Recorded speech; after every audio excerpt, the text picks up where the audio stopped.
Hello అండి, సరదాగా ఒక మంచి అక్బర్ బీర్బల్ కథను చెప్పుకుందాం. అక్బర్ అభిమానాన్ని చూరగొన్న బీర్బల్ అంటే చాలామంది సహోద్యోగులకు అసూయగా ఉండేది.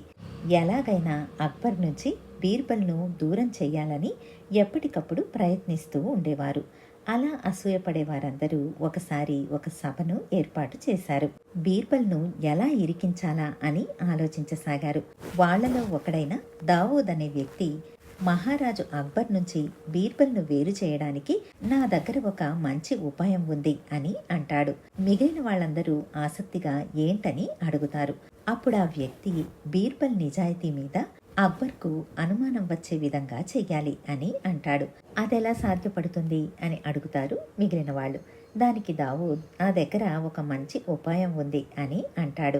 మిగిలిన వాళ్ళు అదేంటో చెప్పమని అడిగితే అది రహస్యంగా ఉంచాలి, దాని ద్వారా మనం అనుకున్నది తప్పకుండా జరుగుతుంది, ఇది నిజం అని అంటాడు.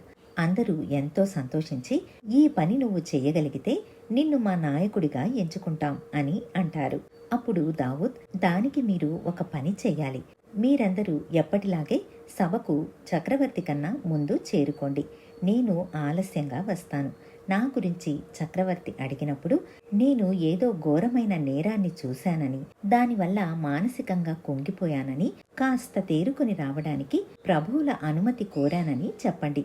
తరువాత ఏం జరుగుతుందో మీరే చూదురుగాని అని అంటాడు. తరువాత వాళ్ళందరూ కాసేపు మాట్లాడుకుని ఎవరిళ్లకు వాళ్ళు వెళ్ళిపోతారు. మరుసటి రోజు ఒక్క దావూద్ తప్ప మిగిలిన ఉద్యోగులు, బీర్బల్ అందరూ చక్రవర్తి కన్నా ముందే సభకు చేరుకుంటారు. కాసేపటికి అక్బర్ కూడా వచ్చి తన సింహాసనం మీద కూర్చుంటాడు.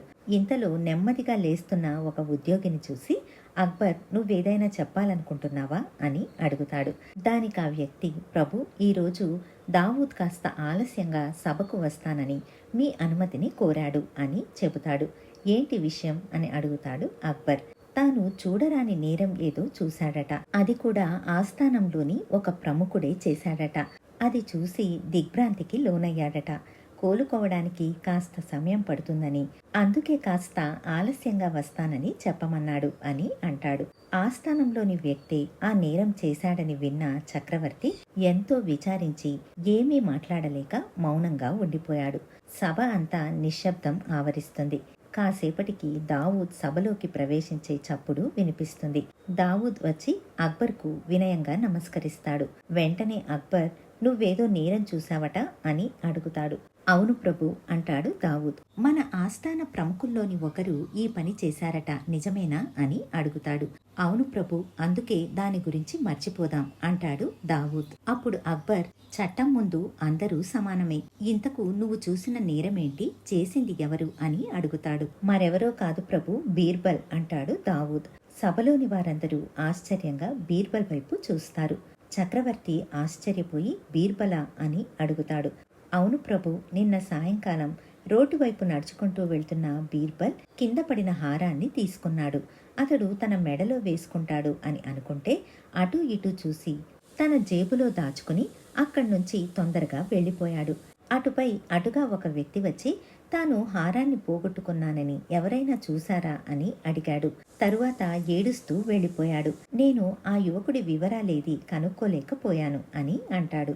ఇది విన్న అక్బర్ బీర్బల్ కేసి కోపంగా చూస్తూ, ఇది నిజమా బీర్బల్ అని అడుగుతాడు. బీర్బల్ లేచి, కాదు ప్రభు అని అంటాడు.